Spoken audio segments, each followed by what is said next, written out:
You might find me to be inordinately concrete and local and place-based in what I'm going to say, but it so happened that I visited a small island in the Caribbean in early August, an island known as Dominica, and something terrible happened after I came home, and I find it difficult to talk about anything else at this moment. So I'm going to tell the story about Dominica and turn towards the end to some implications for the broader conceptual discussions around the Anthropocene and power and nature at this historical moment. So I visited Dominica in early August, and back then it was still an emerald island. The shores rising out of the sea were, as ever, covered by impossibly green woods. On the slopes of the mountains, trees and plants jostled for space and stretched towards the sun as though they were on the verge of leaving the ground and soaring into the sky, so that the whole place seemed to be bursting with green. But it was not monotonous. It was not monochrome. Every peak and ravine, every valley and grove had its own shade, intersected by some nuance of blue or turquoise. Dominica claimed to have 365 rivers, one for every day of the year. It was the most densely forested country in the Caribbean. No other island in the region is so rugged and mountainous.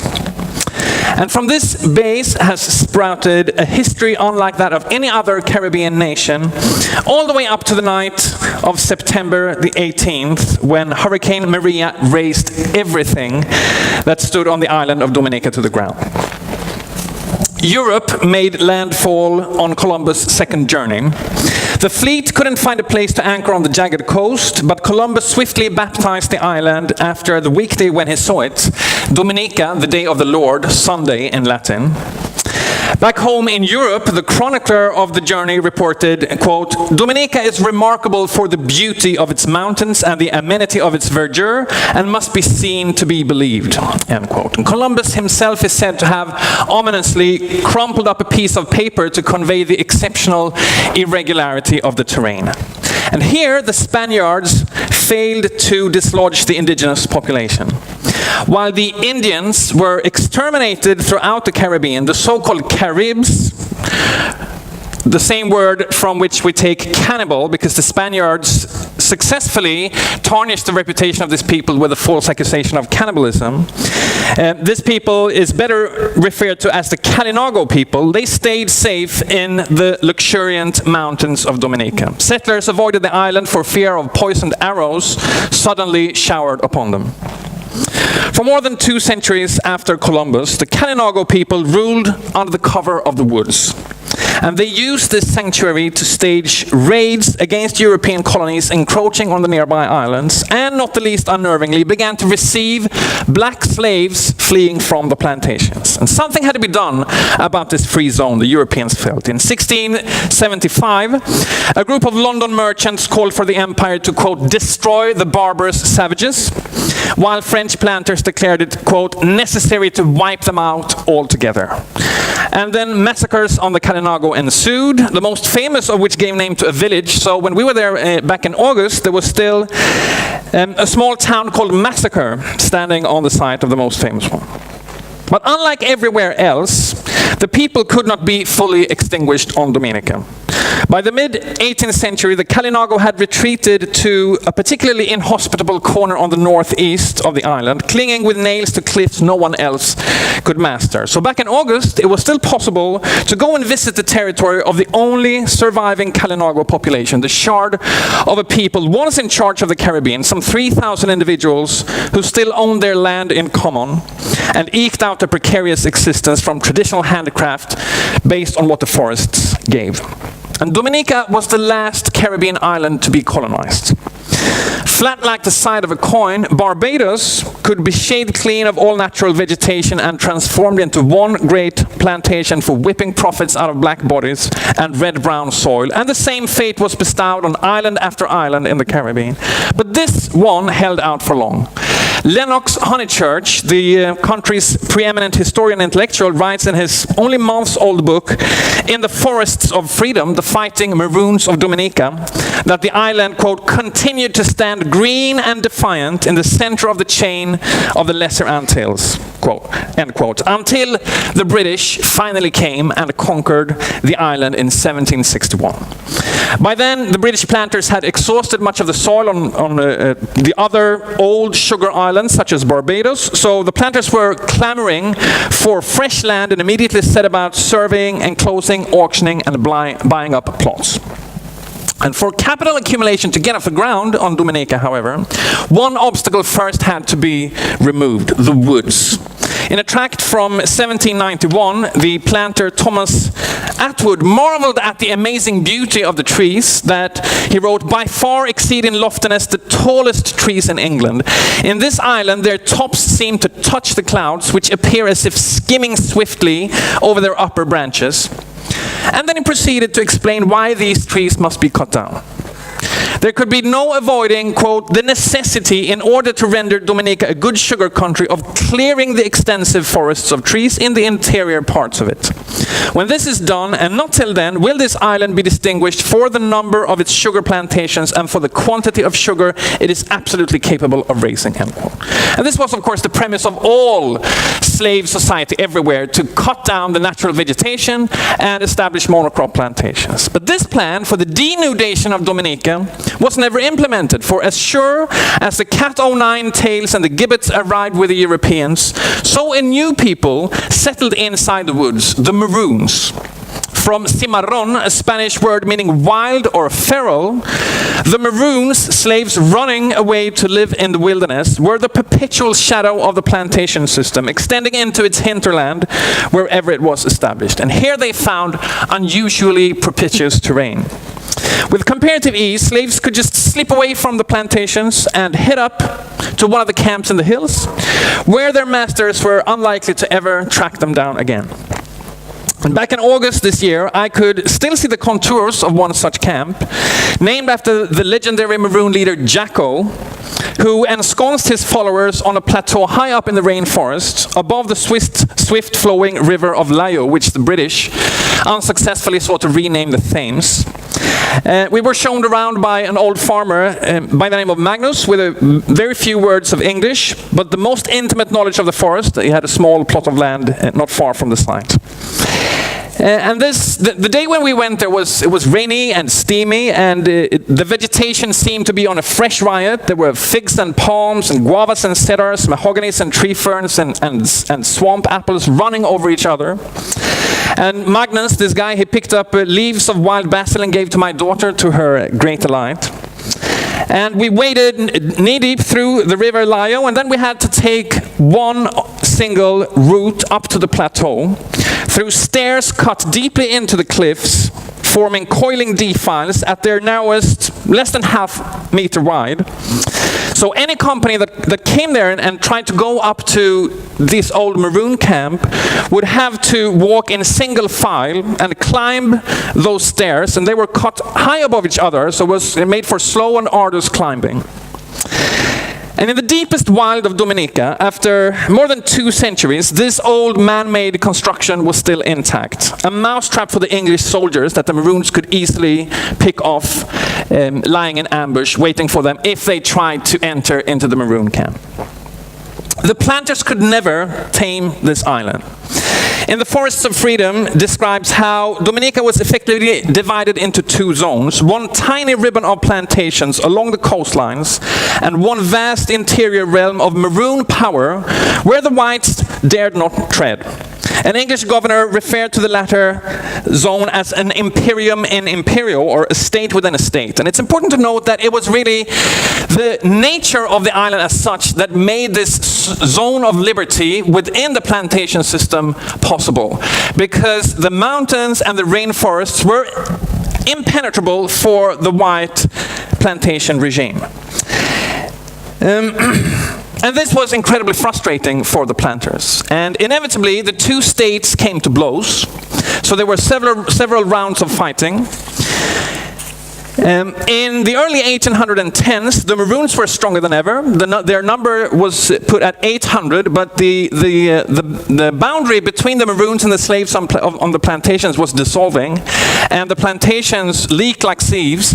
because the slaves would go and come as they saw fit, and many plantations had to be abandoned, and one day in 1812, for instance, all the 80 slaves of one of the largest plantations just resolved to pack up and leave and went up into the woods.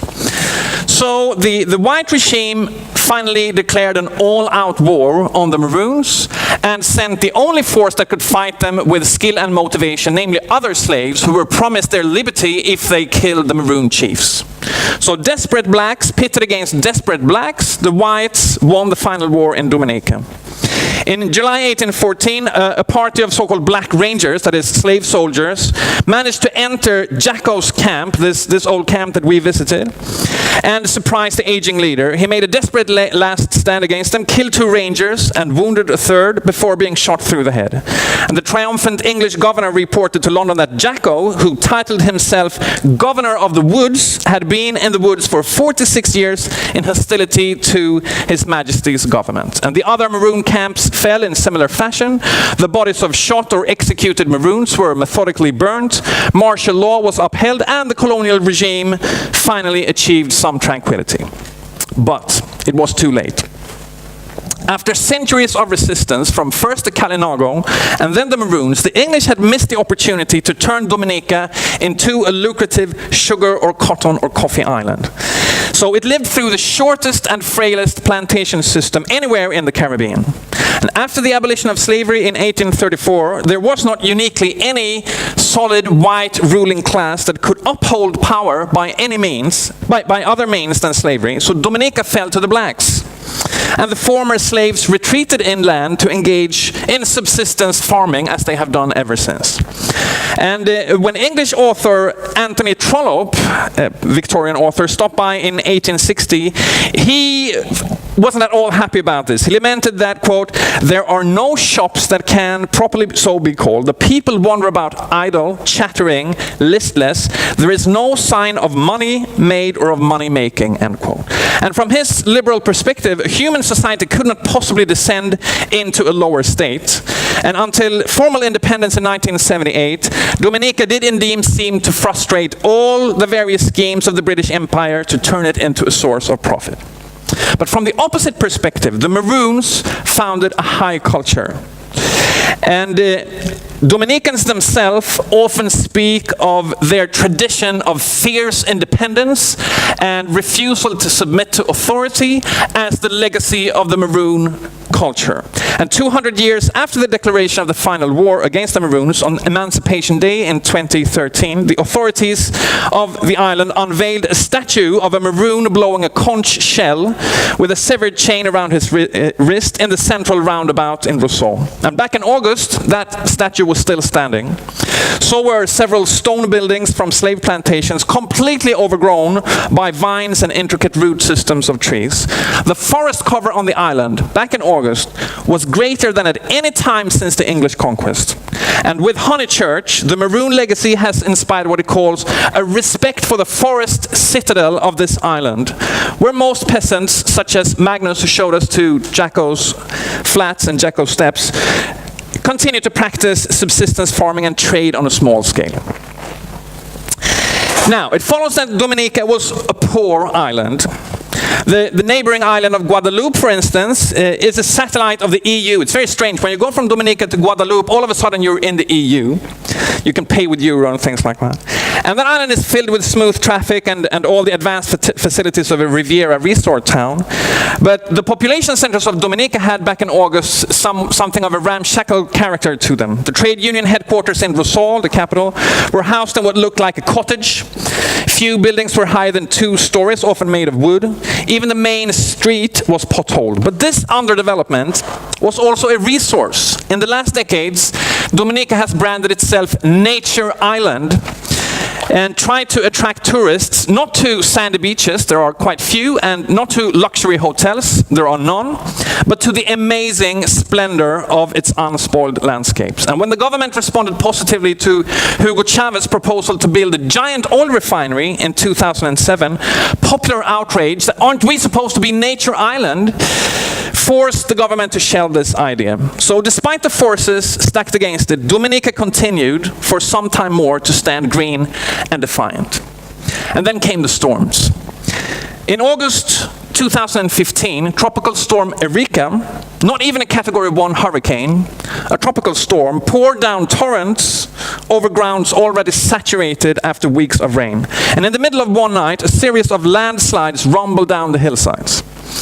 As of August this year, the country was still licking the wounds from that disaster, most visible in the southeast near what used to be the town of Petite Savane.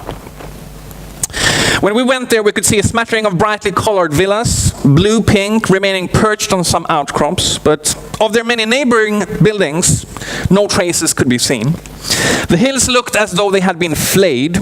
The grass and roots and trees had been removed in dozens of long stretches, the brown soil exposed to the air.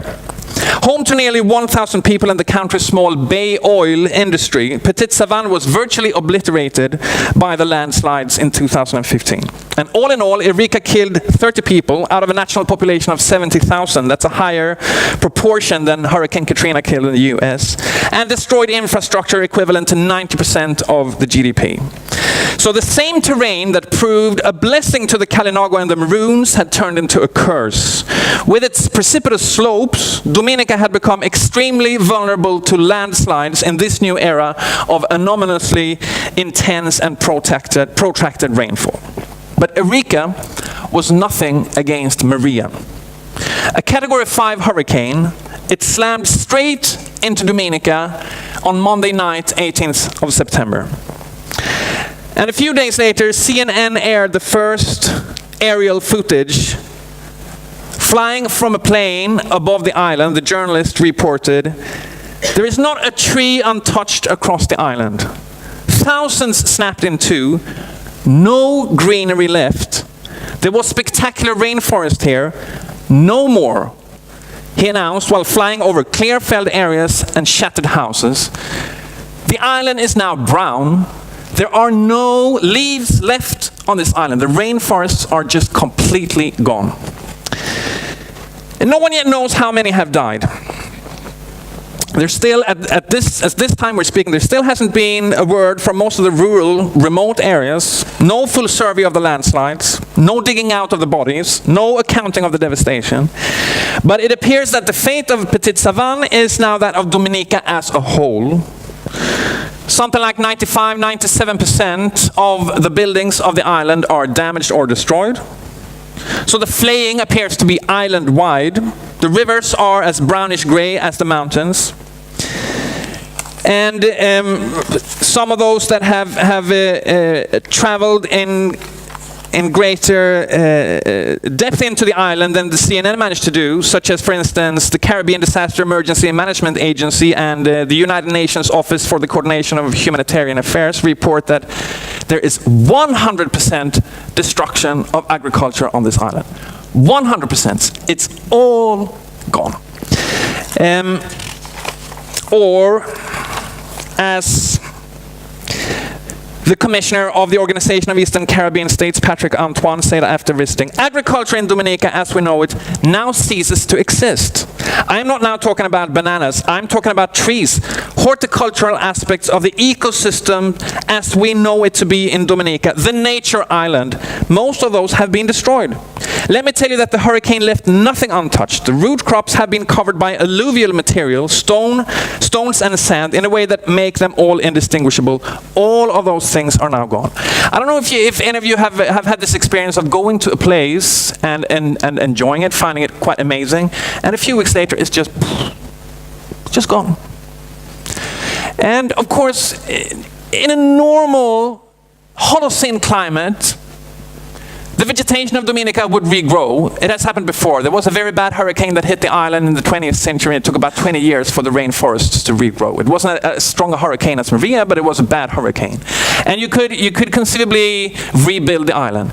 But we know that in a warming world, those hurricanes will come back again and again and again. You know how many hurricanes we've had in this single hurricane season in the Caribbean, and it isn't over yet. It will be over by the end of November, so we might see more hurricanes coming than the ones we've had in the past few weeks only. And then what will happen next year? And next year, when the seas are even hotter, because we know for a certainty that with warmer sea surfaces, you get stronger hurricanes because there is more energy to dissipate through the hurricane systems. You know, hurricane systems are mechanisms for transforming heat into kinetic energy, into motion. That's how you get the winds. And you have a very well-known natural law, basically, that says that the hotter the sea surfaces are, the more moisture there is, and the more rainfall, the more dramatic the precipitation. So we know that the hurricanes will come back and hit Dominica again and again and again and again. So this island is basically being thrown into a state of uninhabitability. Now, what does this tell us about our current geological epoch? Well, I think that from the perspective of the people of Dominica, the Anthropocene is a misnomer for this epoch, because it's pretty clear that the Kalinago and the slaves and the Maroons and their descendants did not cause the excess of CO2 in the atmosphere. They have made an absolutely negligible contribution to the overaccumulation of heat in the Earth system. They are suffering the consequences of acts that completely different subsets of the human species have conducted over the past 2 centuries. So I really do believe that the Capitalocene is a more appropriate term, scientifically more appropriate term for this geological epoch, because from the viewpoint of Dominica, what appears to be happening is that the capitalist mode of production is coming back to exact its total and brutal revenge against this place. Of course, not an intentional revenge, but a structurally determined one, where the destruction that was initiated by Christopher Columbus and desired by planters such as Thomas Atwood is finally being completed. Finally, we're seeing that complete deforestation of the island that the planters dreamed about back in the late 18th century. Second lesson I think we need to draw from this is that this is a war. And that's precisely what the Prime Minister of Dominica said when he came to the United Nations General Assembly to give his speech a few days after Donald Trump and after this event. He himself had become homeless when the hurricane just blew off the roof of his house. And he said to the UN that we as a country and as a region did not start this war against nature. We did not provoke it. The war has come to us. And I really think it's time to see that this is a war. It might not be a declared war in the sense that Donald Trump might one day declare a war against North Korea or something like that. But it has the objective qualities of one, because a group of people is systematically and knowingly killing another group or otherwise laying their lives, including their culture, their history, the very lands they stand on, to waste. It is affluent, predominantly white people dumping their lethal substances over the heads of poor people, predominantly of color. I could go on here, but time is running out, so I just want to make 2 quick more points. There is, in this process, an immense loss of beauty. And to really fathom the beauty that is being lost, just like the chronicler of Columbus' second journey said, you really have to have visited that island. It's hard to fathom the total destruction of that beauty.